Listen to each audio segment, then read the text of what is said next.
creo que pueden representar y aportar esa evolución que el sector va necesitando, porque es un sector que fuera de la parte gastronómica pura, en lo que es la comida, sí es una continua evolución, es una punta de lanza, pero en la parte de gestión es un negocio en el que lleva mucho tiempo estancado en los mismos métodos, mismas formas,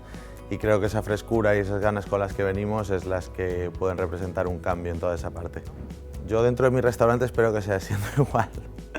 Bueno, espero que cada vez se cocine con más calidad, sea en el sector que sea,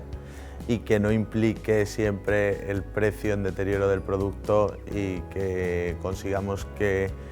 la clase